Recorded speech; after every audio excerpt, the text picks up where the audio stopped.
ஒரு bank account வச்சிருக்கவரு, ஒரு locker வச்சிருக்கவரு. அவரு தனக்கு பிறகு, தன்னுடைய இறப்புக்கு பிறகு, இந்த அக்கவுண்ட்ல உள்ள பேலன்ஸ், லாக்கர் கன்டென்ட்ஸ் இதெல்லாம் அனுபவிக்கிறதுக்கு ஒருத்தர நியமிக்கிறதுக்கு பேர் தான் நாமினேஷன். நம்ம இந்த வீடியோல என்ன பார்க்க போறோம்னா, நாமினேஷன்ல உள்ள அட்வான்டேஜஸ், அதுக்கப்புறம் அதுக்கான சட்டங்கள், அப்புறம் ரீசென்ட்டா நவம்பர் 1, 2025ல சில சேஞ்சஸ்லாம் எடுத்துட்டு வந்திருக்காங்க. நாமினேஷன் ரூல்ஸ்ல. அது என்னன்னு பார்க்க போறோம். கடைசியா சில இது சம்பந்தமான எம்சிக்யூஸ், மல்டிபிள் சாய்ஸ் கொஸ்டின்ஸும் பார்க்கலாம். வாங்க இப்ப வீடியோக்குள்ள போலாம். ஒருத்தரு தன்னோட வாழ்க்கைக்கு பிறகு தன்னோட அக்கவுண்ட்ல உள்ள பேலன்ஸ், லாக்கர்ல உள்ள கன்டென்ட்ஸ், வேல்யூபிள்ஸ் இதெல்லாம் பாதுகாக்கக்கூடிய மிக எளிய வழிதான் இந்த நாமினேஷன். இந்த நாமினி அப்படின்றது யாருன்னா, இப்ப நியமிக்கப்பட்ட ஒருத்தர் இருக்காங்கல்ல, அதுக்கு தான் நாமினின்னு சொல்லுவாங்க. இப்ப நம்ம ஜெனரலா நார்மல் சர்க்கம்ஸ்டன்ஸ்ல பார்த்தா ஒருத்தர் யார நாமினியா போடுவாங்க? தன்னுடைய வாழ்க்கை துணை, ஸ்பௌஸ், மனைவி இல்லாட்டி கணவன், அடுத்தது சில்ட்ரன் குழந்தைகள், இல்லாட்டி லீகல் ஹேர் இவங்கள தான் வந்து நாமினியா போடுவாங்க. இந்த நாமினேஷன் எது எதுக்கெல்லாம் பண்ணலான்னும் போது, savings bank account, fixed deposits, அப்புறமா லாக்கர், அதுக்கப்புறம் சேஃப் கஸ்டடி ஆஃப் ஆர்டிகிள்ஸ் இதுக்கெல்லாம் வந்தா நாமினேஷன் போடலாம். அப்ப இந்த நாமினி அவங்களுக்கு வந்து அந்த அக்கவுண்ட்ல உள்ள பேலன்ஸ், இல்லாட்டி லாக்கர்ல உள்ள கன்டென்ட்ஸ் இதுலலாம் உரிமை கிடையாது. ஓனர்ஷிப் உரிமை கிடையாது. எப்ப? இந்த அக்கவுண்ட் ஹோல்டர் இல்லாட்டி லாக்கர் ஹையரர் இருக்கிற வரல, உயிரோட இருக்கிற வரல இவங்களுக்கு எந்த உரிமையும் கிடையாது. அவரோட மறைவுக்கு பிறகு தான் இவங்களுக்கு வந்து அதுல உள்ள உரிமை வரும். இதுல கிளியரா இருக்கணும். இந்த நாமினேஷன் எதுக்கு? இல்லாட்டி நாமினேஷன் உள்ள அட்வான்டேஜஸ் அப்படின்னு பார்க்கும்போது, ஒண்ணு இந்த அக்கவுண்ட் ஹோல்டர் இல்லாட்டி லாக்கர் ஹையரர் இறந்ததுக்கு அப்புறம் அந்த குடும்பத்தினர் இவங்க தான் முக்காவாசி நாமினியா இருப்பாங்க முக்காவாசி கேஸ்ல.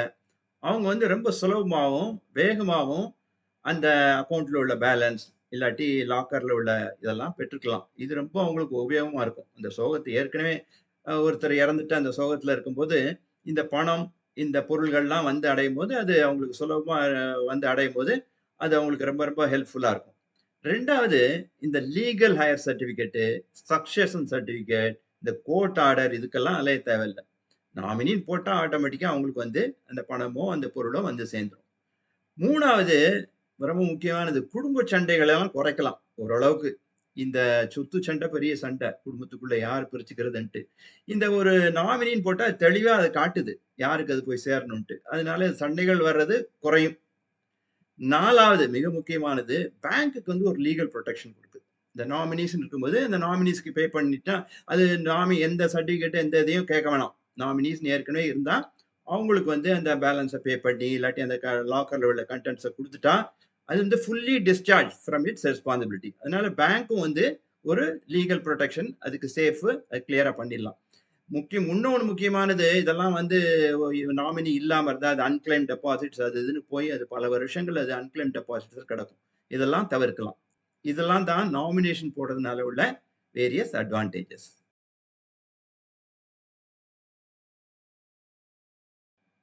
பேங்கிங் ரெகுலேஷன் ஆக்ட் 1949 இதுதான் நாமினேஷனுக்கான சட்டம்.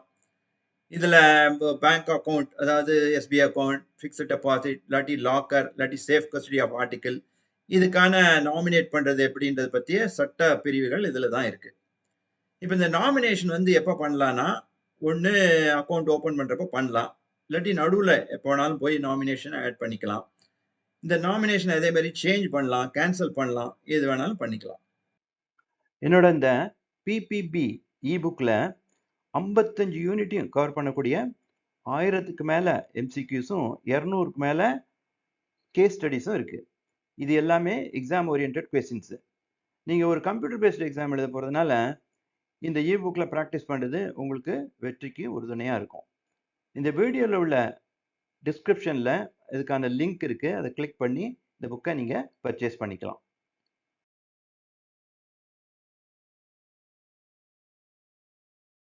கவர்மெண்ட் இந்த பேங்கிங் ரெகுலேஷன் ஆக்டை அமெண்ட் பண்ணாங்க. ரிசர்வ் பேங்க்குமே வந்து இந்த நாமினேஷன் டைரக்ஷன்ஸ் இஷ்யூ பண்ணாங்க. இதுபடி நவம்பர் 1, 2025லேருந்து இந்த புது விதிகள் செயல்பாட்டுக்கு வந்திருக்கு. இதுல 2 முக்கியமான அம்சங்களை பார்க்கணும். ஒண்ணு, இப்ப 4 நாமினி அலோவ் பண்றாங்க. ஒருத்தர் ஒரு அக்கௌண்ட்டுக்கு வந்து 4 நாமினி நாமினேட் பண்ணலாம். ரெண்டாவது வந்து 2 விதமான நாமினேஷன். ஒண்ணு சைமல்டேனியஸ் நாமினேஷன், ரெண்டாவது சக்சசிவ் நாமினேஷன்.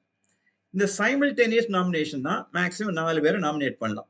ஆனா உங்களுக்கு கிளியரா ஷேர் கொடுக்கணும். ஷேர் போடணும் இல்ல. இப்போ ஒவ்வொரு நாமினிக்கும் 25% போட்டுட்டா இவரோட மறைவுக்கு பிறகு அக்கௌண்ட் ஹோல்டர் மறைவுக்கு பிறகு அந்த பேலன்ஸ் வந்து சப்போஸ் 1 லட்சம் இருக்குன்னா வச்சுக்கோங்க. ஒவ்வொருத்தருக்கும் 25,000 கிடைக்கும் அதுல. இப்போ வந்து இந்த பெர்சன்டேஜ் எவ்வளவு வேணாலும் போடலாம். இப்போ முதல் உள்ளவங்க 40%, ரெண்டாவது மூணாவது நாலாவதுக்கு 20% அப்படியும் போடலாம். ரெண்டாவது வந்து சக்சசிவ் நாமினேஷன். இதுல என்னன்னா நாமினி 1, 2, 3, 4 அப்படின்னு இருக்குன்னு வச்சுக்கோங்க. சப்போஸ் இந்த நாமினி 1 இறந்து போயிறாருன்னா இந்த நாமினி 2 ஃபர்ஸ்ட் நாமினி ஆயிடுவார். இதே தான் 3, 4 இது இந்த ஆர்டர்ல தான் வரும். Priority order. ஸோ இந்த மெயின் அக்கௌண்ட் ஹோல்டர் இறந்ததுக்கு அப்புறம் நாமினி 1 இருந்தா அவருக்கெல்லாம் வந்துடும். இல்லாட்டி நாமினி 2. இந்த சக்சசிவ் நாமினேஷன் இது முக்கியமா லாக்கர் கண்டென்ட்ஸுக்கு தான் பொருந்தும். ஏன்னா லாக்கர் கண்டென்ட்ஸ்ல வந்து டைட்டில் டீட் இருக்கும், இந்த வேல்யூபிள்ஸ் இருக்கலாம், கோல்டு ஆர்னமெண்ட்ஸ் இருக்கும், டைமண்ட் இதெல்லாம் வேல்யூ பண்ணி பிரிச்சு கொடுக்கறதுலாம் ரொம்ப கஷ்டம். இதனால ஒரு நாமினிக்கு தான் இது போகும். அது வந்து இந்த ப்ரியாரிட்டி ஆர்டர் படி போகும்.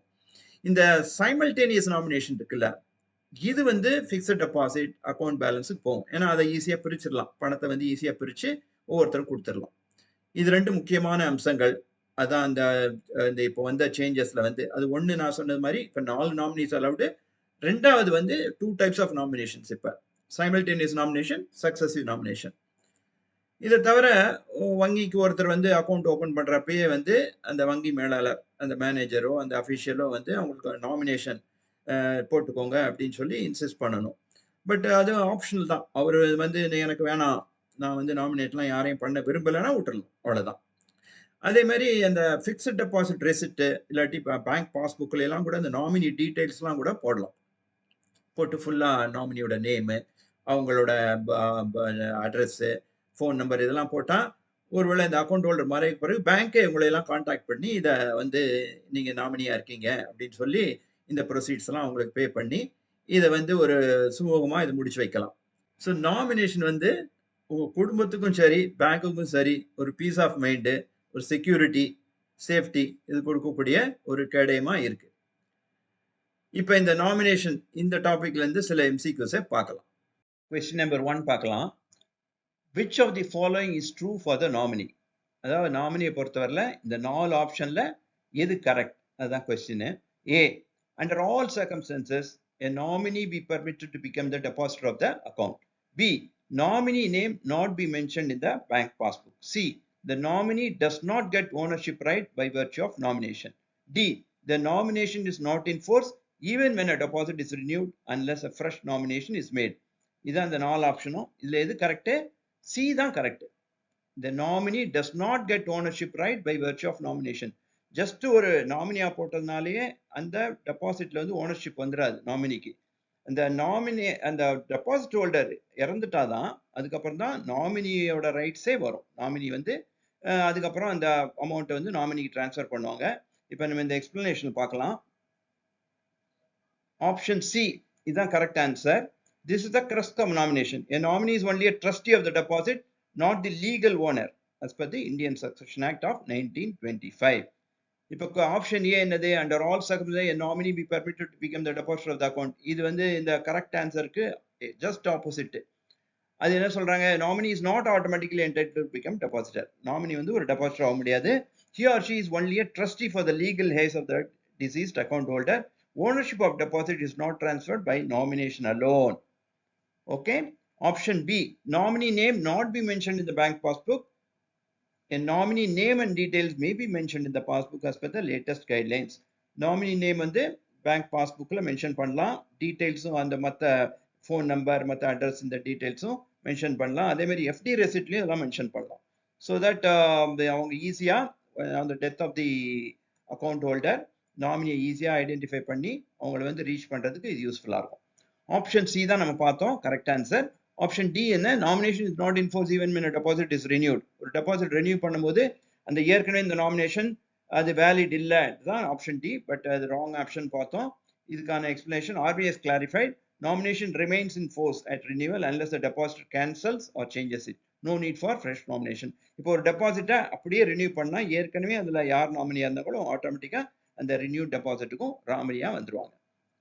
Question number 2. As per the latest RBI guidelines, இதை பற்றி ஏற்கனவே நம்ம இந்த வீடியோவில் டிஸ்கஸ் பண்ணியிருக்கோம். How many successive nominees can a locker hirer appoint for a bank locker facility? Successive nominees, simultaneous nominee. இதை நம்ம பார்த்தோம் ஏற்கனவே. சரி, ஆன்சர் ஆப்ஷன் என்ன கொடுத்துருக்காங்க? Only one nominee, up to 2 nominees, up to 4 nominees. D வந்து no nomination is allowed. நம்ம ஏற்கனவே பார்த்தோம். இப்போ வந்து as per the latest guidelines up to 4 nominees are allowed. So C தான் கரெக்ட் ஆன்சர். இந்த வீடியோவில் நம்ம நாமினேஷன் அப்படின்னா என்ன, அதோட சிறப்பு அம்சங்கள், அதோட அட்வான்டேஜஸ்ஸு, அதுக்கான லீகல் ஃப்ரேம்வொர்க், அப்புறமா லேட்டஸ்ட் சேஞ்சஸ் முக்கியமாக இதெல்லாம் தான் பார்த்தோம். அது தவிர MCQs, மல்டிபிள் சாய்ஸ் கொஸ்டின் இது சம்மந்தமாக பார்த்தோம். நம்மளோட அடுத்த வீடியோலையும் இதே யூனிட் தான், யூனிட் 5 தான் கவர் பண்ண போகிறோம். அதில் torment account and unclaimed deposits, இந்த டாபிக் தான் கவர் பண்ண போகிறோம். ஸோ அடுத்த வீடியோவில் சந்திக்கும் வரை இட்ஸ் பாய் ஃப்ரம்